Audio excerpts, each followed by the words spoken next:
hard to imagine a reason not to give parents this kind of power if they, as a majority, believe their school is failing.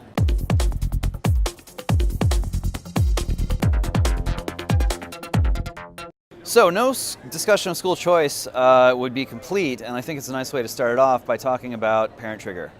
Huge issue in California, huge in the Inland Empire, where that sort of movement really started to pick up steam and attract national attention. Just give us your take on why parent trigger is happening now and where you think it's going to take us over the next couple of years.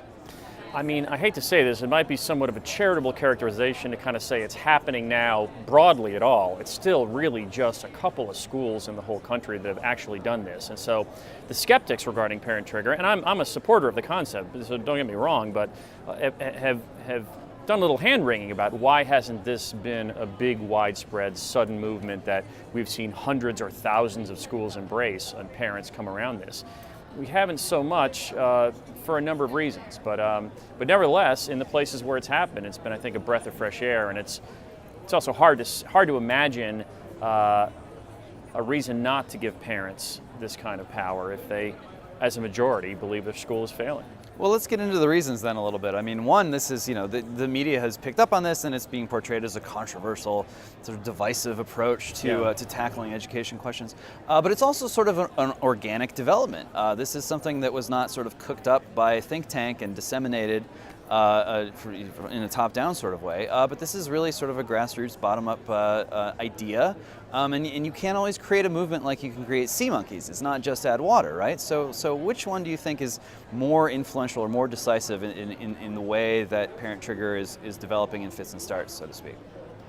Well, if you look at Adelanto, California, which is where the first parent trigger actually happened, all right, they had parents decide, first they tried to work with the school board and they tried to take steps to improve their school. And they were largely ignored. I mean, they'll tell you, in fact, they said in my film, The Ticket, they basically were explaining that they had been ignored in their efforts. And so it was only then, as kind of a last resort, they said, well, let's then try to proceed with getting signatures and pursue a parent trigger, at which point then the teachers union had this huge backlash. It's kind of the Empire Strikes Back, if you'll excuse the Darth Vader metaphor here. But in fact, they started this rescission campaign where they would block the parking lots of schools, not let people out, saying, "Oh, you got to sign this first." Parents didn't even know what they were signing. They were just trying to get out of the parking lot. But it was a form saying, "I rescind my signature on parent trigger."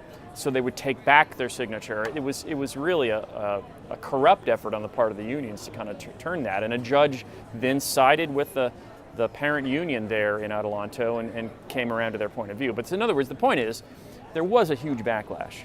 And that's because the teachers' unions are still strong in almost every place in the country.